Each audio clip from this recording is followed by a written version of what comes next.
มาสงขลาพ่อแม่พี่น้องเขาค่ะมาสงขลามาในวันที่24 9 เดือน2 เดือน 18เป็นวันจันทร์ค่ะเนาะเป็นวันจันทร์ค่ะก็มาในเป็นวันเดือน10 มนเป็นวันศีลวันธรรมนะเป็นวันที่24วันที่24ก็เป็นวันดีค่ะเนาะเพราะว่าเขาคามาเดี๋ยวในกับปันมาในเตะไรตัวจำตัว1ตัว2กำนำกันเนาะเมื่อกูปอกในบนตัวเดินมาค่ำเดินมา2 ค่ำเดินมา3 ค่ำกว่าก้อยกาก้นตัวเดียวซ้ำเดินมาเดินลองได้คำเพราะตัวเขาเด็ดตัวว่าเมื่อในวันที่กะหือนี่เนาะวันที่กะหือเนี่ยกาวันปันเมืองปันใหม่ก็หลากหลายมาคนเขาก็หลากหลายมาจำหนังกับมันเข็ดมันเปลี่ยนมาก็เพราะฉะนั้นได้เมื่อไกลก็เมื่อไกลในมีพี่น้องถามมาตั้งนำว่าลูกชาขึ้นรัดนี้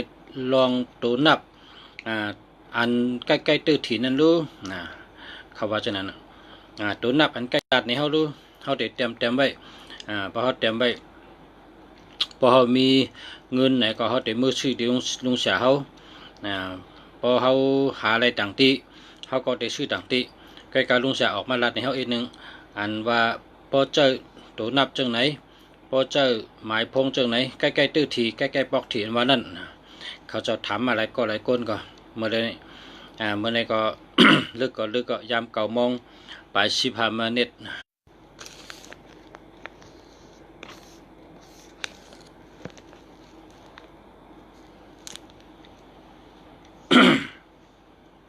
ยาม9 โมงเมืองไทย9 โมงไป15 มาเน็ตมันลึกตันใกล้กะมีพี่น้องย้อนมาว่าออกมาเลยห้ามไปนอนย้อนมาลัดต่อเขาพองมาลัดบันลองว่าพอเจอจังหือก็อันว่าใกล้ๆตื้อถีใกล้ๆปอกถีนั่นเขาในใครปอกถีใครตื้อถีเขามาหาเงินหามาเหตุการณ์ในใครมีเงินใครหาเงินลุงเสียพอมีเงินแต่เลยเมื่อให้เธอแต่เลยเมื่อปกเฮินเมื่อให้เธอว่าจะนั้น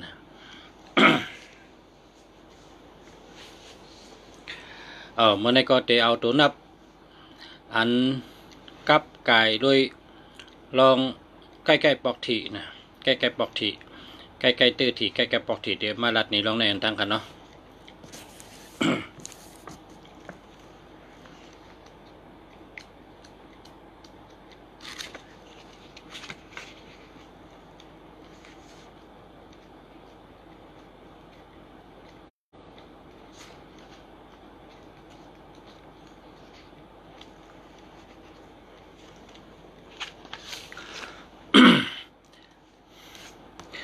ตัวนับอันใกล้ๆตื้อถีในก้นเจอก็มีเจอฮัดเจอหันมีเจอฮัดเจอหันเหมือนหนังก้นเปิ้นลาดชังก็เจอเปิง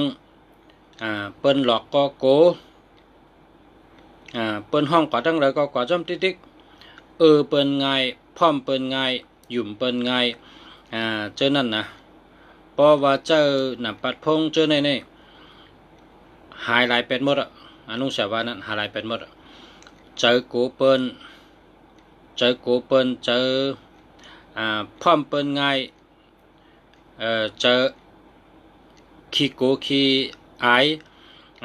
ลองฮัดหานั้นหายหมดนะเพราะว่าตัวนับในมันถึงมีแห้งลองตัดสินใจฮัดหันและลองอ่องเปะนะลองอ่องเปะเพราะกะเคกับเข่งเอียงก็เตะไรตั้งอ่องเปะมันนั่งเปิดห้องปล่อยเข่งปัดไล่กันเนาะเข่งเลนแห้งกูมีมิวเจานั้นก็มันเตะไรตั้งอ่องเปะเป็นก็เพราะว่าตัวนับนั่นมันมีพรดีตัวนับนั่นมันมีเอ็นแห้งมีแห้งปุนตะก้นก็เจอตื้อนั่นมีตังสมองมีตังปลายวนไว้มีตังออกไว้มีตังเจนจาไว้ตัดสินเจอไว้แตบตัดเจออะไรไว้ มีเจอฮัดเจอหันเจอฮัดฐานตัวฮัดฐานขึ้นมามันกัดแทงให้ก้นก้อนนั้นมีตังฮัดฐานขึ้นมามีตังตีนไว้มือไว้ชบไว้เจอไว้ขึ้นมาแหละก็เพราะฉะนั้นแหละมีแหงลองไผ่แตบตัดเจอ ตัดสินใจในลอง ชื่อชื่อที่เตอร์ที่ฉะนั้นปามากันนั้นเขาคาติรัดนี่ก่อนเนาะเพราะว่ากำจะมีคนถามมาเขาขาจำรัดไว้เขาคาติรัดลองอันพี่น้องถามมาก่อนเชิญพี่น้องถามมาว่าเมื่อในลุงเสียออกมารัดเป็นเขาอีกนึงเขามาหาเงินเขาแค่มีเงินพอเขามีเงินเขาแต่เมื่อเฮ็ดเฮินเมื่อปกเฮินเขาจะย้อนมันนะเขาคาติปันให้ก่อนนะ ชูเจ้าแต่ไม่หังกล้วยนะแต่ไม่เพราะว่าหันกันอะไรก็ชื่อกันนั้นหญ้ากันอะไรก็ชื่อกันนั้นเพราะว่าหากันอะไรก็หญ้าหาอะไรก็ไรนี่ก็มาเอาที่ลุงเสียเนี่ยลุงเสียมีน้ำจะนะ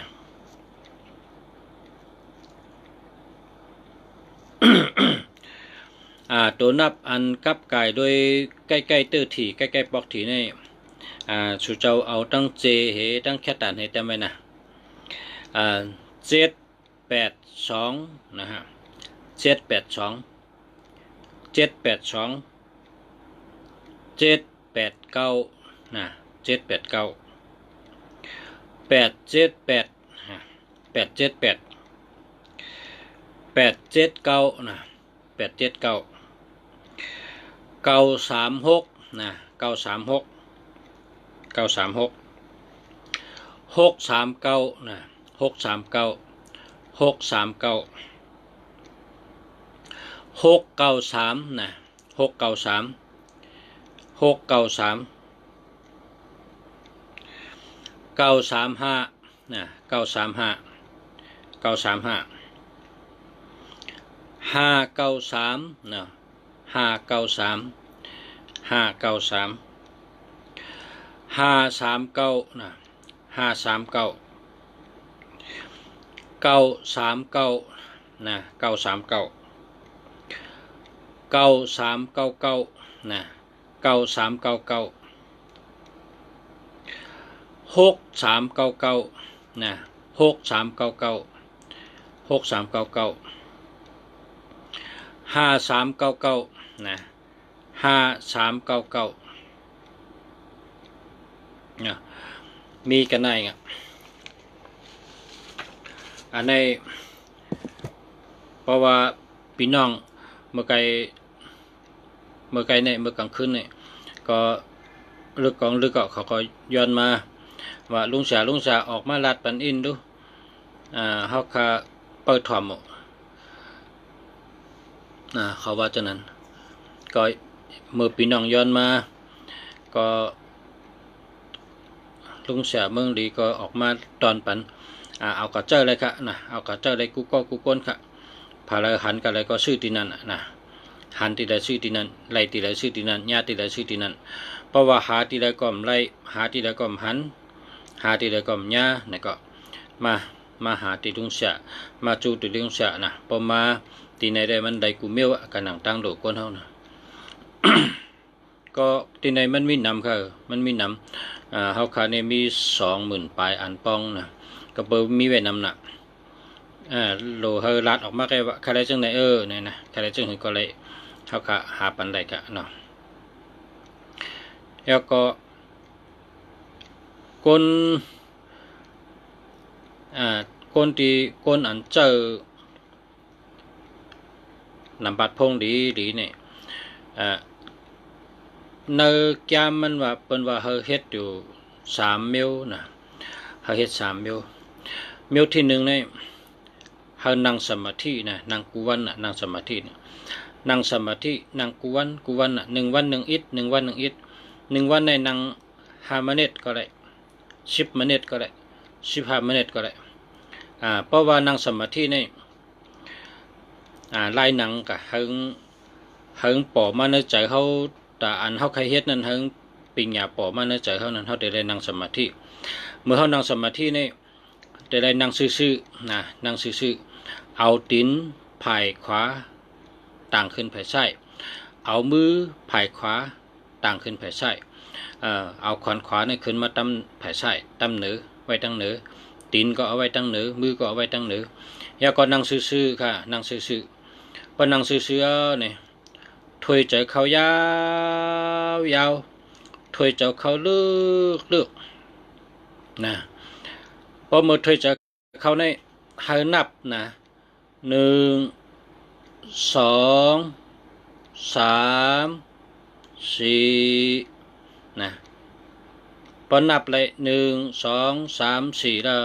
พอนับย่อเนี่ยให้กันใจไว้นะกันใจไว้พอกันใจไว้มือเขากันใจนั่นให้กันใจหึงกันใจให้นับ1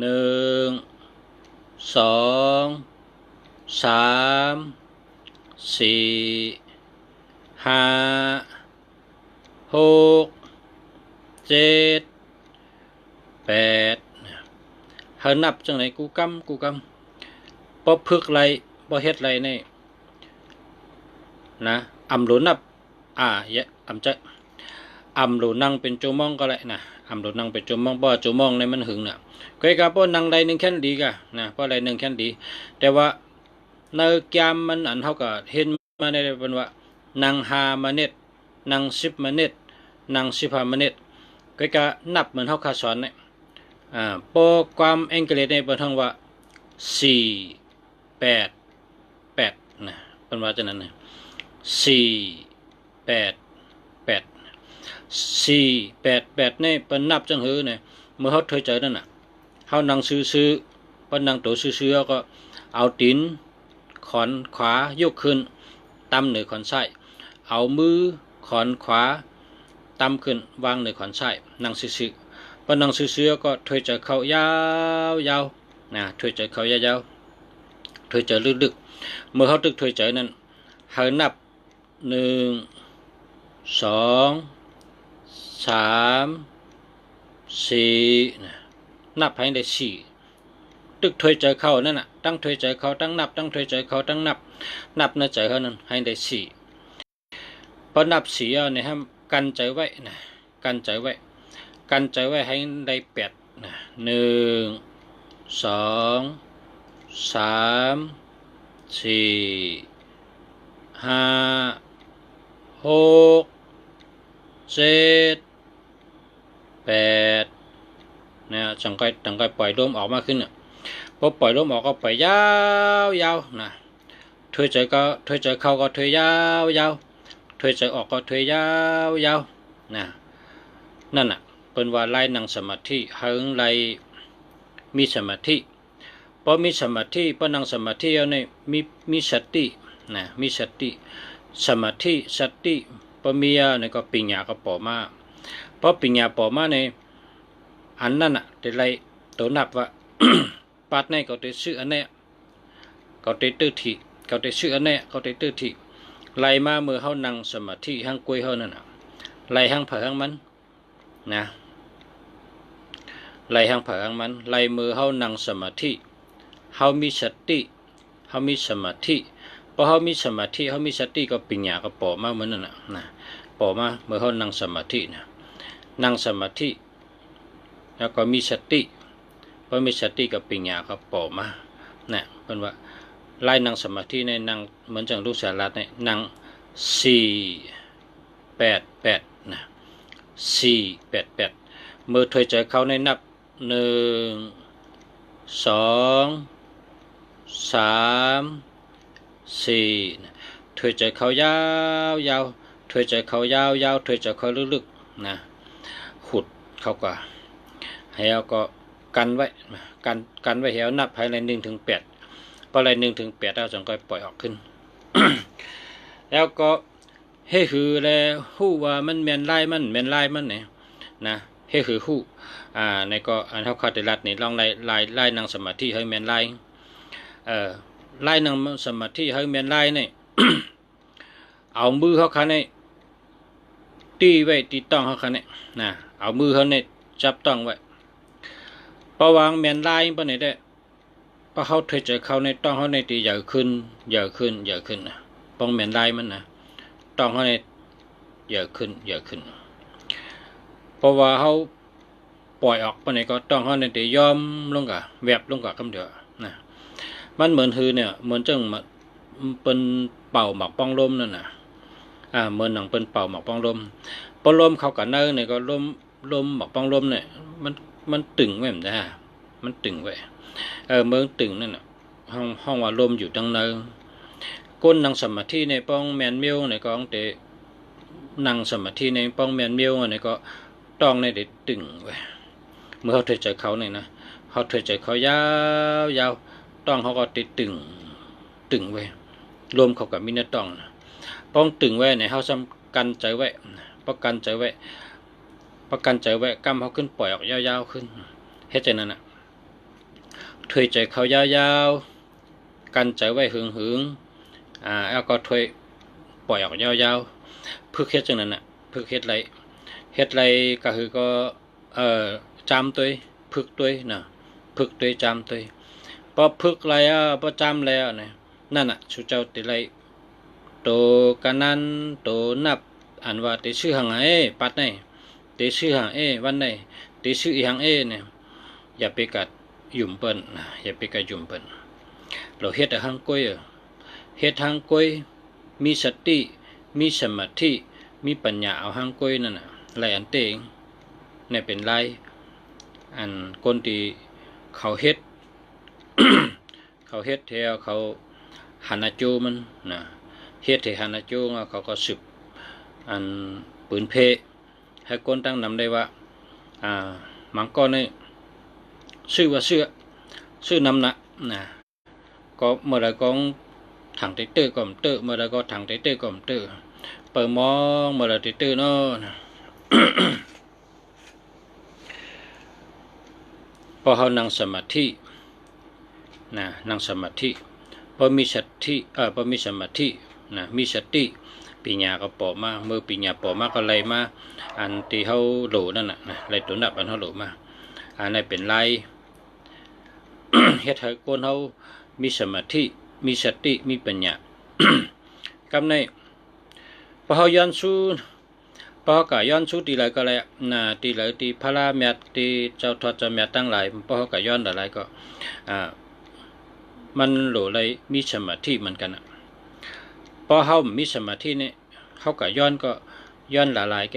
เปิ้นก็ย้อนเขาก็ย้อนเขาก็เปิดเขามีสมาธิมันก็ไรครับมังปอกปันเขาเขาก็เอาไรแห้งไรเอาไรเพราะเขามีสมาธิเขาต้องนั่งสมาธิเขาหลุดเลยนั่งสมาธิกูวันนั่งสมาธิให้มีสติมีปัญญาจากนั้นแต่ไรนั่งเหวก็เมื่อเขานั่งนั้นเขาแต่ไรถอยใจลมเข้าลมออกมีสติอยู่ที่ปากก้องคูหลังเขานั่นนะเขาแต่ไรมีโตนิ่มเจอนิ่มปัญญานิ่มเพราะปัญญานิ่ม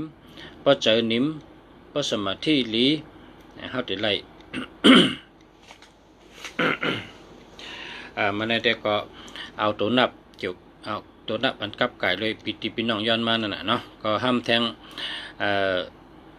ลายอันตั้งนอกมันตีสลาเฮารัด มันว่าคนเจอตัวนับแห้งๆเนี่ยคนอันเจอตัวนับแห้งๆเนี่ยนะอันก็โหล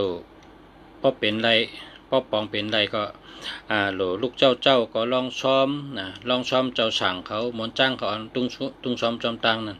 ลองซ้อมให้หยัดนำให้แล้วก็พอกลางวันเนี่ยก็พอปองเป็นไรพอปองเป็นไรเมื่อตั้นเมื่อไรก็กว่าซื้อปลาปล่อยปล่อยปลาเป็นวันนั้น มันแต่ไรหันจูงไวมันแต่ไรตื้อไวมันแต่ไรถูกไวนะ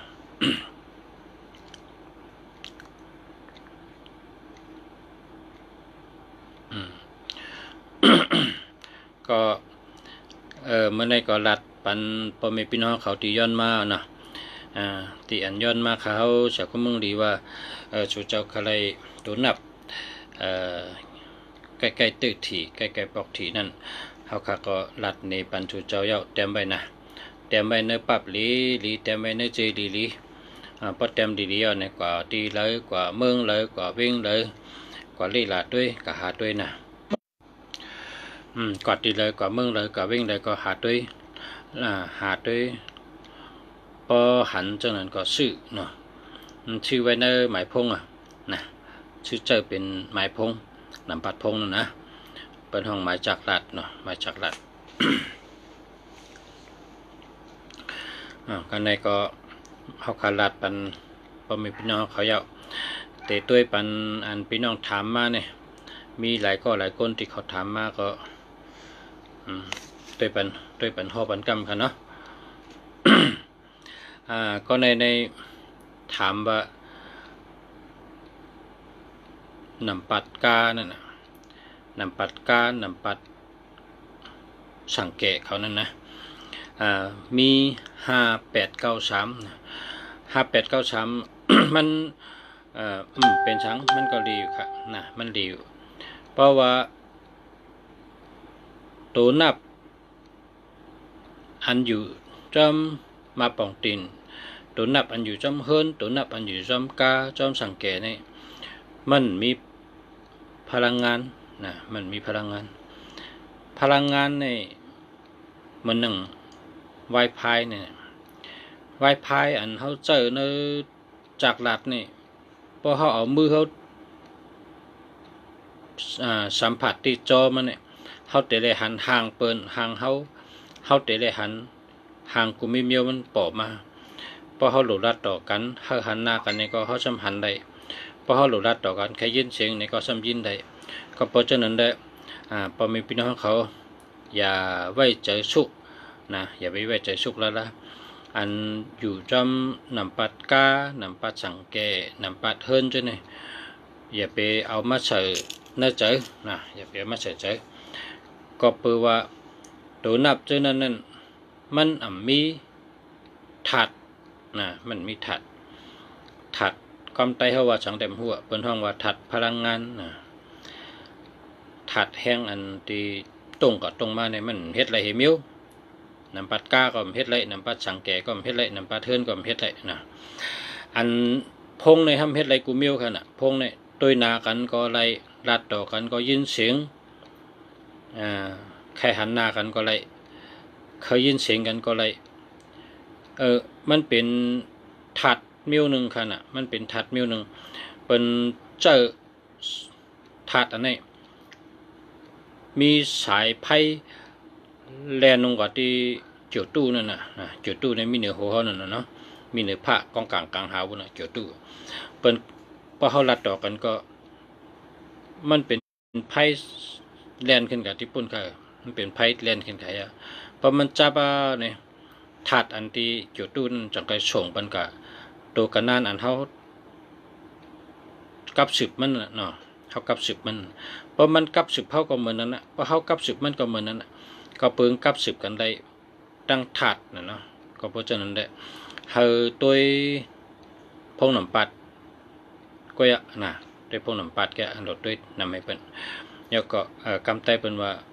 หมายตัวนับหมายจากหลัดวันนั้นนะพี่น้องเมืองใต้สอนคาเนี่ยคาได้กูปอกคาห้องเบอร์โทรศัพท์เนี่ยเขาว่าเปิดห้องเจ้านั้นเมืองใต้เขาเปิดห้องพงหนำปาดลุงเสียเนี่ยเขาก็ว่าพงหนำปาดก็พงหนำปาดให้เพราะนั้นก็ป่องกันก็ดีก็ลุงเสียอุบทั้งวันทั้งคืนพี่น้องเมืองใต้ถอดมาหูที่ป่องลุงเสียว่าเบอร์โทรศัพท์เนี่ยเขาว่าเปิดห้องเจ้านั้นลุงเสียคนเมืองเขาเปิดห้องเบอร์โทรศัพท์คนเมืองเขาได้เปิดห้องหนำปัดพงหนำปาดวันนั้นเขาก็พอพี่น้องเมืองใต้สอนมาเขาก็ว่าเป็นวันนั้นคนเมืองใต้เขาก็ว่าจำอ่านเป็นสอนมาเขาก็ว่าพอเขาลาดแทงป่องเปิ้นเขายังอ่านเขาก้นถ่อมป่องเจอเขาออกมาลาดเนี่ยในเจอเขาก้นถ่อมป่องเจอเรื่องเจอเหี่ยวก็เอากระเจอเป็นพรดีเลือกเจออันดีมันเลือกเจออันดีมัน เมื่อในมีพี่น้องเป็นอยู่ที่ไกลโทรมากับสืบมาว่าเคยไล่ตัวอันมีเงินน่ะมีจังหือหลายๆนะเป็นก็กับสืบมาลูกตีจอกเมก็ตั้งเมืองใต้เท่านั้นนะกับสืบมาใครตัวมีเงินเป็นจังหือหลายๆค่ะลุงเสียชื่อเขาแต่ชื่อพงน่ะเขาแต่ชื่อพงหนำปัดก็กาเขาแต่เดือกเอาอันมีเงินมันน่ะเขาจะถามจังนั้นมาเพราะเขาจะถามเนี่ยก็เขาลัดมือกะเหมือนหนังเขาขาลัดในสุเจ้ากุวันนั่นน่ะอันตัวมีเงินมันเนี่ยก็1551นะ 1551 1441แล้วก็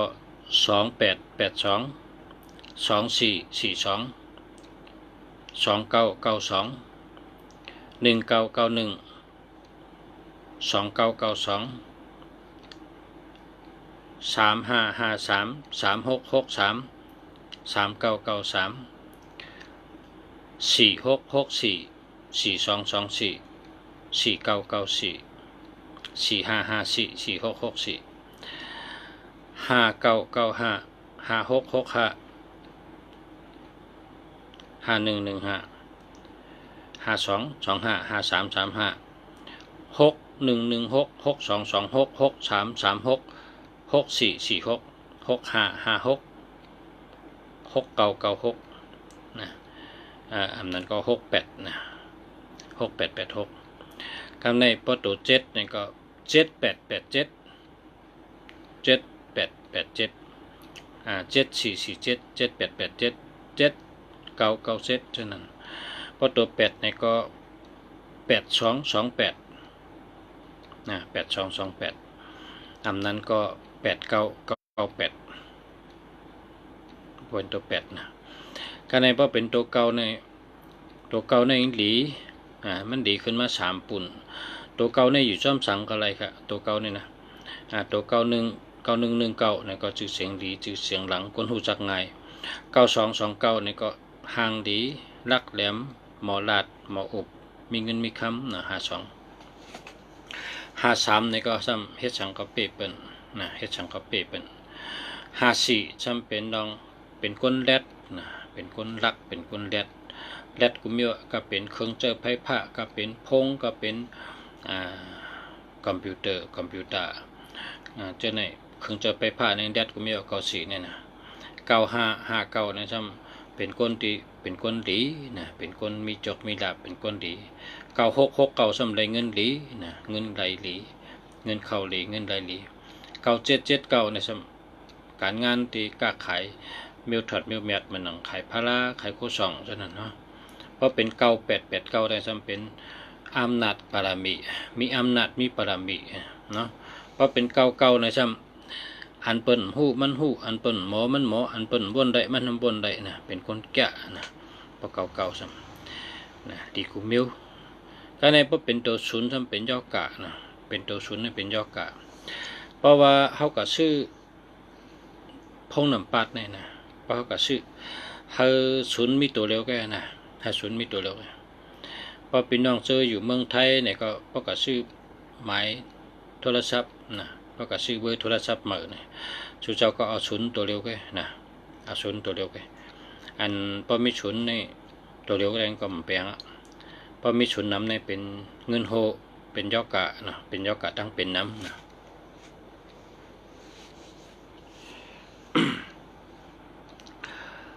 ครับเมื่อเดี๋ยวนี้มีพี่น้องถามมาก็เต้ยปันแทงใส่กันเนาะเมื่อกี้ก็เต้ยปันกล้องที่เป็นถามมาการนำปัดสังเกตนำปัด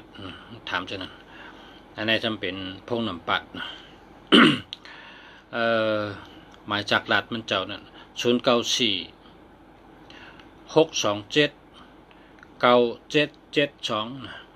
อันนี้มัน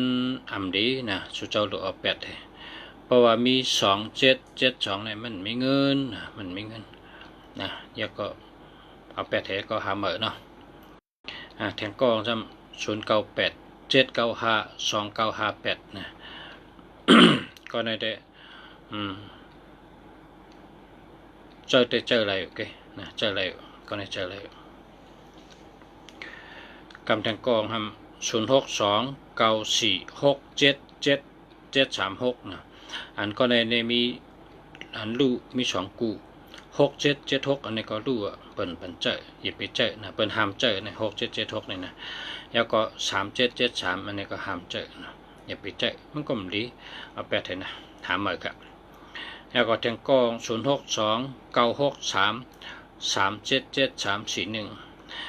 ก็ในก็มันมี37นะเพราะมี37กับ73เนี่ยอย่าไปเจออาแปดนั่นแต่ว่ามีเพศนำหนานะไก่ยากาผะรถผะยาไผ่ใหม่น้ำใหม่ ป้อมนั้นก็เหตุการณ์ที่ใดก็เปิ้นอำหักเปิ้นไม่รู้นะมีลองตุกขาดใจน้ำนะเพราะว่า3773ในเปิ้นจะ คำในเฮาก็ด้วยทั้งกองก็0969988715นะก็ในได้หลีเตะค่ะนะ9669นี่ก็ได้เงินดี99นี่ก็มันจังหวะน่ะเปิ้นฮู้มันฮู้เปิ้นหันมันหันนะเปิ้นหมอก็มันหมอนะ99นี่กันไม่98นี่เป็นมีอำนาจมีบารมีนะ98นั่นนะก็88นี่ก็หลีเป็นปลายมักปีหลีกันใน87นี่ก็มีเป็นปอเร่งเปิ้นเป็นไม่เร่งเปิ้นนะ71เป็นคนแกะคนแขนดัดเฮ็ดการงานทางก็การใหญ่งานดง มันเป็นคนเฮ็ดแต่ต่อมีปักเปิงดีนะแล้วก็15ในเป็นคนมีศีลมีธรรมมีใจดีแล้วก็เป็นคนมีลาดทางก็เปิ้นจอยแถมลาดทางก็เปิ้นหยุ่มยำค่ะ15เนี่ย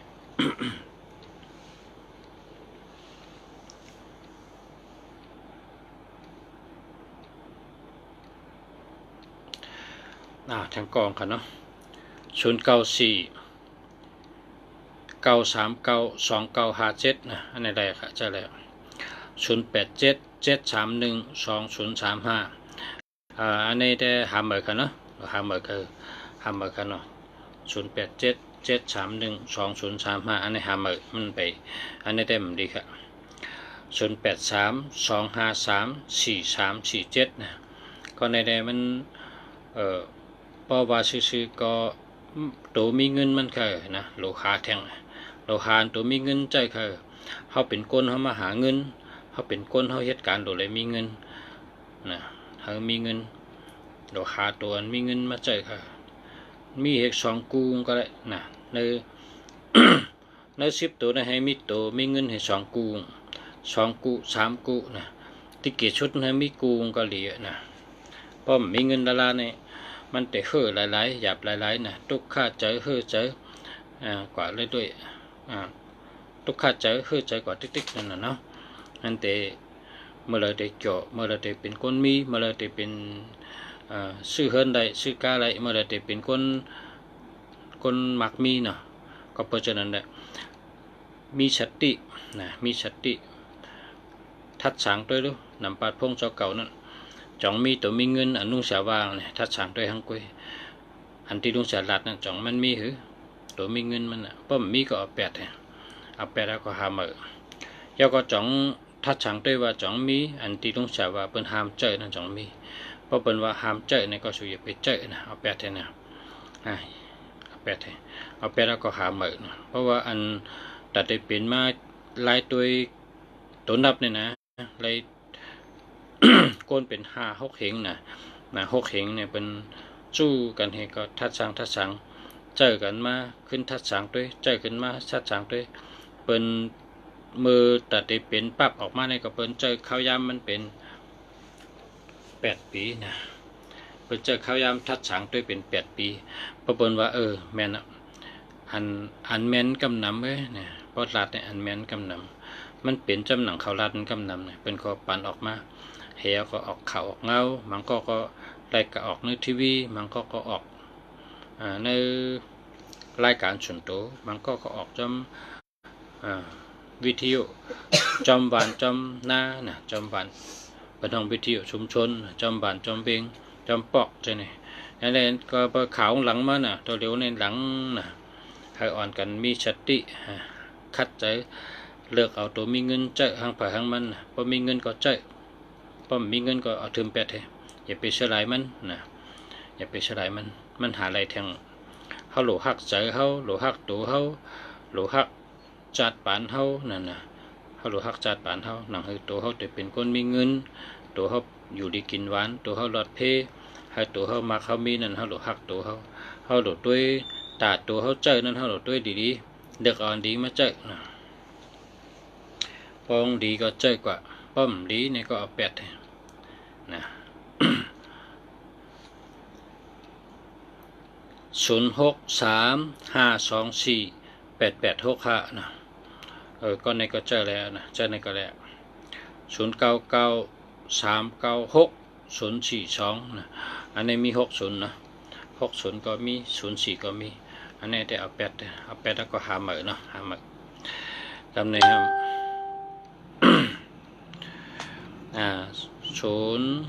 065489789จะในก็แล้วครับ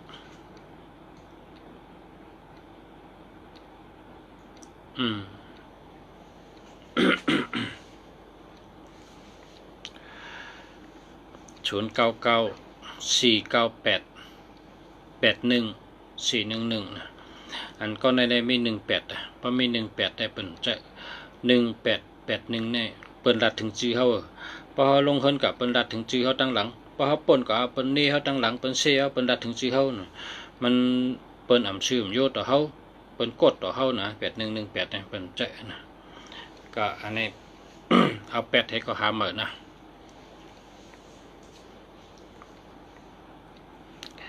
063296952นะอันนี้ลีกุโตนะลีกุโตครับเจ้าเนี่ยเหลียวครับ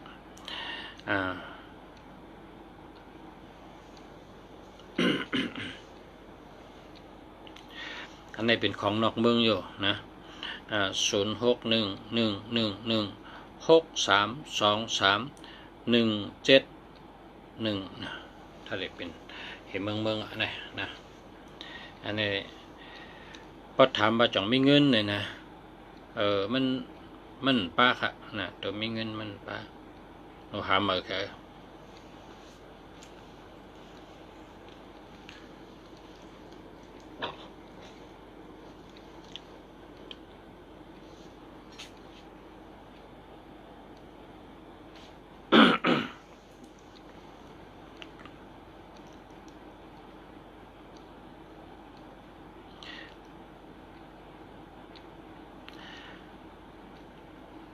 0994589926นะนั่นเองไปแคมเตะค่ะไปแคมเตะ0942866689นะอันนี้อะไรครับแคมค่ะ094360208804นะอันนี้มันดีค่ะศูนย์นำนะเพราะกับชื่อเนี่ยศูนย์มีตัวเดียวกันกับใน0887807916อันนี้ก็ศูนย์นำนะศูนย์นำนะครับหามเหมือนเอา8แล้วก็หามเหมือนเนาะ0992563236อันนี้ได้เดียวค่ะเดียว0946670564อันนี้ก็มี07ค่ะมันดีค่ะเอา8เลย0970458988นะอันนี้ก็มี07นะ07ตั้ง04เนี่ยมันไปแคมหาเหมือนเห็นนะ0626685162นะอันนี้อะไรจะแล้ว0616928399แคมอันไหน0635499578นะอันนี้แล้วครับแล้วจนในก็แล้วครับ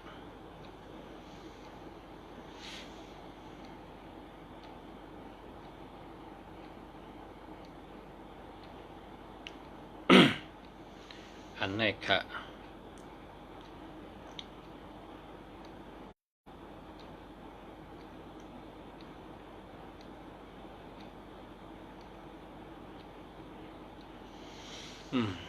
อันนี้เดียวค่ะอันนี้เจอเลยค่ะนะ0638948789นะอันนี้เลยค่ะเจอเนี่ยนะเจอเนี่ย0946729772อันนี้เมื่อไกลถามกันมาแล้วลุงเสียว่าเอา8ให้นะเอา8ให้ย้อนถ้าสุดจะเอา8ให้นะอย่าไปเจอค่ะมันดีค่ะ67ก็ดี72ก็ดีดีค่ะเอา8ให้ก็ทำได้กำก็มาแก่มตันยินแค่อยู่เนาะพอเขาดัดตันยินก็ทำทั้งกำให้ก็ได้นะเพราะว่าเป็นก้นเฮ็ดก่อกันเราเลยไปเจอยาวเราเลยเจอเย็นเราเลยลาดทั้งป่องเจอ เราลาดให้ป่องแจงแรงเจอนะพอลาดป่องแจงแรงเจอเนี่ยมันจังไกจังแทบตัดนะเตะถือเนาะเตะหือลีเนาะนะแทบตัดทางกล้วยนะจังไกแทบตัดทางกล้วยนะ0949356684นะนี่ก็จะแล้วนะจะแล้วโอ้ก็ในตัว8มี4ตัวนะอันนี้เขเขาเกี่ยวแก่เนี่ยเขในพอมี8 4ตัวในเขาเกี่ยวว่าเกี่ยวนะเกี่ยวเตะๆกันเด้อ8ในเขาเกี่ยวนะ8ในปองว่ากามเขเขานะบ่8ในปองว่าสัตว์ที่นะกินเชิงเลยนะมักมี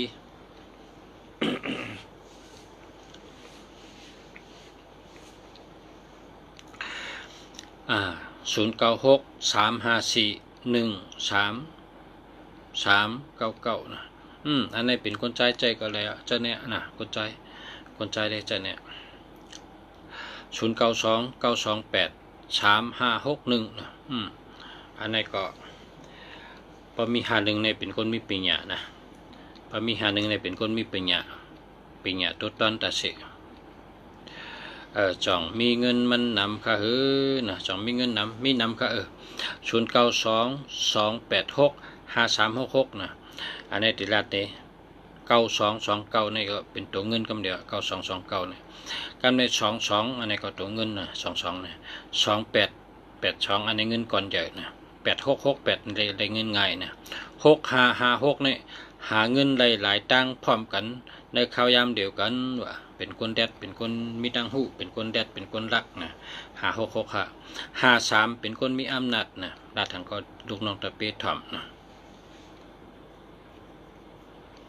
ก็ไปดักทางโต๊ะนี่มันท่านนะดัดอะไรกันนั่นแกนะเพราะว่าเรียนกับเป็ดมันหายกับตีนาลงเสียในมันเมียนะเมีย อันคืนตีนาลงเสียในตัวเร็วนี่ก็ดู06131000699นะอันนี้แต่มันดีใจนะเอาแปดไทยจะไปใจมีเงินไหมครับมีเงินไหมคะนะเป็นคนยิง0948499692นะมีเพราะว่า6996เนี่ยได้เงินดีเนี่ย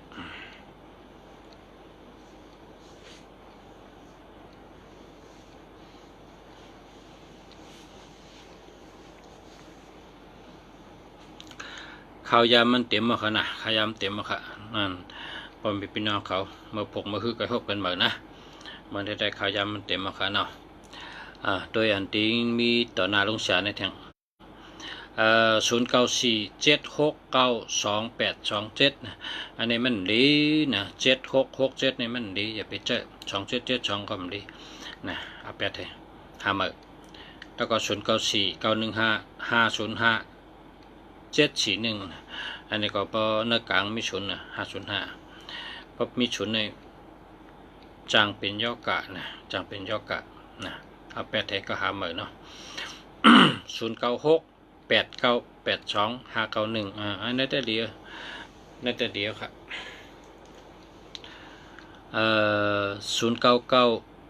0993911966นะใกล้ครบกันจ้าเขาเนี่ยนะอันนี้นั่นดีค่ะเนี่ยดีจ้ะลุงเสียก็เกี่ยวนะ911นะแล้วก็119นะแคมจ้ะนะมันดีจ้ะอันเปิ้นบางก็เขาว่า11เลยมันดีอันว่ามันจะอันเฮาคาเล่ล่ะด้วยก้นอันเฮาคาอยู่จำกันนี่เขาจะ11เนี่ยเขาอารมณ์การงานดีได้เงินดีค้าขายดีนะ11เนี่ยนะเพราะเป็น909111นะ1เนี่ยมี3ตัวจับกันก่อนนะ091119นะ196 198ขึ้นทั่วน่ะอ่องน่ะเหตุการณ์ทั้งก็อ่องน่ะเขาค่ะอันนี้เขาก็หันที่พี่น้องใต้เขาอันอยู่จำเขาค่ะลงเสียใจเขาใจ13ตัวนะ091196 198ก็มี196ก็มีเขามารัดอารมณ์ลงเสียแก่น่ะเพราะว่ามี1นำเนี่ยนะใกล้กัน1เนี่ยให้อยู่ทั้งเงานะปอง1เนี่ยให้อยู่ทั้งเงา091แล้วก็1แล้วก็19นะ9มันจะ091119 19นะ1อะไรมี3ตัวเงาเนี่ย196ก็มี198ก็มีเขาว่าแก่น่ะเขาว่านั่นเพราะว่าแก่น่ะแน่ๆเป็นคนหาเงินได้นำเมืองไทยเนี่ยหาเงินได้นำหน้าการเขาเข้มกำใน0993584916อันนี้ก็ดีอยู่0947698287ในถามทั้งกำมารู้ไงไอทุนจึงก็ทำเป็นรายกำมันดีค่ะอันนี้เอาแปดเห็นน่ะ7667เนี่ยเป็นว่าม่วยลงค่ะตันเป็นก็เป็นตันชุ่มก็ชุ่มตันตายก็ตายตันรู้ก็รู้โผเมกันก็หักกันได้ผัดได้ยานกันนะ6776นี่นะ2772ในก็ผ่านเงินค่ะนะก็เพราะฉะนั้นได้เอาแปดเห็นนะข้าวยำถึงเอาค่ะพ่อแม่พี่น้องเขาค่ะเมื่อพบคบกันมากันเนาะพอเขาขาดตื่นเหตุด้วยที่ก็มันข้าวยำปนก็ค่ะเนาะก็อันหนาจะนะอันหนากูก็ค่ะติดตันได้ด้วยเป็นนะอันมีต่อหน้าลงเสียเนี่ยก็ดู3ก็นะด้วยทั้ง3ก็0994592869อันนั้นดีเตะค่ะดีเตะ0947869285อันนี้ก็ดีค่ะ092642130046อันนี้มันดี2112ก็มันดี1331ก็มันดี3003ก็มันดี0440ก็มันดีอันนี้เอา8เห็นนะกับใน0636436833นะก็เป็นคนยิงอยู่ห่างคนกันมา2ก็จำกันนะคนยิงคนใจมันแหลกใหม่นะมาคนยิงมาคนใจเจอแหลกใหม่นั่นนะมันดีหักอะเบอร์เนี่ยอันนั้นเนี่ยมันดีหักนะมันดีหักเพราะมันดีหักก็แปดแถวกันใน0992285560ดีปลายมี60เนี่ยมันดีค่ะนะข้ามาส่งข้ายันสู้กับพ่อแม่พี่น้องเขาแล้วเจอหมายพงอันดีกันกูก็กูก้นกูก็เป็นสัตย์เทเป็นโปรเล่งเป็นเป็นไม่เล่งเป็นเนาะเป็นสายแรงเป็นกันน้ำเอาตั้งหู้ในสืบรัดนี่เป็นกันน้ำเอาตั้งหู้สืบตอนเป็นกันสืบรัดนี่กันว่าด้วยจำเลยได้หลาด้วยเลยเนาะเป็นจังหือสูเจอในหลีห้ามดีสูเจอในเป็นจังในจงเป็นเตะจงมันเจอเตะเนี่ยรัดนี่เป็นน้ำเป็นได้ป่องใจน้ำเป็นได้ไรตั้งหูน้ำพอเขาขามีตั้งหูเนี่ยเอาตั้งหูเขาเนี่ยตอนเป็นรัดนี่เป็นพอเป็นไรฮับหูก็เนี่ยเฮ็ดจำก็เยอะเฮ็ดจำก็เยอะมันเป็นทั้งก็เขาขาเล็กก็สูนะพอเขาเลยรัดเนี่ยเขาเล็กก็สูนะเมื่อไหร่ก็เอาตั้งหูมารัดเนี่ยพอมีพี่น้องเขาก็เป็นกู้สูเหมือนกันค่ะก็ย้อนช่วยสู่เจ้าหมากมีเงินมีคำน้ำเฮ็ดดอกก่อมานเฮ็ดการสังก็ขึ้นอย่ามาสูงเฮลอดเพศลอดหยันเพศกลางหยันกลางกว่าลีมาลอดก็หัดมาถึงกว่าตั้งใดไปตั้งใดเฮลอดเพศเสกคำแล้วก็เฮมีหมายพงดีใจกันให้มีเงินมีคำน้ำเฮลมีปรามีอำนาจเฮมีสติปัญญานะกูก็กูก้นก็เฮดีอะไรดีกูเมียวนะอันกันเจอหมายพงอันดีมันนะสตินะสติสมาธิมีสติมีสมาธิพอมีสมาธิมีสติปัญญาเข้ามานะมีสมาธิมีสติปัญญาเข้ามีมานะให้มีสติให้มีสมาธิตั้งสติตั้งสมาธิพอมีในปัญญาปอมาพอปัญญาปอมาคนนั้นก็เป็นคนดีนะแทบตาทางก็พิษเปิงลาดทางก็พิษเปิงนะอ่อนกันเฮ็ดลองดีอ่อนกันบนลองดีอ่อนกันเฮ็ดดีลาดดีวนดีนะลาดก็ลาดลองดีเฮ็ดก็เฮ็ดลองดีวนก็วนลองดีอยู่จอมข้าวยำเมื่อเร็วเนี่ยเป็นกาขันอันมีกาขันที่ชุดกาขันดีที่ชุดเอาเมื่อเร็วเนี่ยอันปนมามือว่ามือชื้นปนกับเลือนปนฉะนั้นอย่าไปเอาใจใส่มันอย่าไปเอามาใส่เนื้อตัวเนื้อใจมันปนกว่าเอาขึ้นได้นะมือพุกมือฮื้อมือนาเลือนนาปีนาท่านอย่าไปเอามาบ่นนะมันติดนักใจหลายๆมันติดตุกใจเขานะก็เปิดมันมามไปถึงมันไปปอบมันไปมามันไปเป็นนะอย่าไปบ่นเขาหลบหมออยู่หมอเศร้าหมอเฮ็ดหมอสร้างหมอกินอันเดลีลัดอันเดลีเฮ็ดอันเดลีลัดมือเหลวเฮ็ดมือเหลววนมือเหลวยามเหลวนี่แหละมีกาขันเหลวเปิดมือเขาอกกันนะผมจะว่าเมื่อพุก บางก็มาพกก็ไม่หันกันตายกะก็มีนะก็เพราะฉะนั้นเลยเมื่อพกนั้นอย่าไปวนอีช่างที่ปอมาก็เยอะมันมันไปมาไปถึงอย่าไปวนเมื่อพกเมื่อฮื้อปีนาว่าจะอย่าไปวนไว้เมื่อเร็วเนี่ยโหลเลยเฮ็ดทั้งดีที่สุดเมื่อเร็วเนี่ยพึกเฮ็ดลองดีพึกรัดลองดีนะพึกกินก็กินอันดีมันอาหารตัวเร็วเนี่ยตั้งกินตั้งย่ำตัวเร็วเนี่ยพอได้กินเนี่ยเดี๋ยวตุ้ยลีนะโดยมีสติเป็นยาให้ตุ้ยตั้งกินตั้งย่ำลาดีกินกำไรนะพอได้กินทั้งก็เลยทัดฉางด้วยว่ากินเอาสองหลีกินเอาสองรสเพกินเอาสองเมียโจกินเอาสองเป็นเอ็นแห้งเป็นเพเป็นเอ็นแห้งเป็นยอกะกินเอาหลีห้าทัดฉางด้วยเฮียงก็กินนะลองกินย่ำก็หลุดเลยหมอด้วยหมอเจนจ้าหมอทัดฉางลองกินลองย่ำลองกะลองไปลองลัดลองจ้าลองขึงปองแต่ภาวะเจ้าเก่าเนี่ยหลวงมมีตั้งสตินะสติมีสมาธิมีสติมีปัญญากูขิงกูย่ำนะมาสงฆ์กูก็กูก้นข้ามาสงฆ์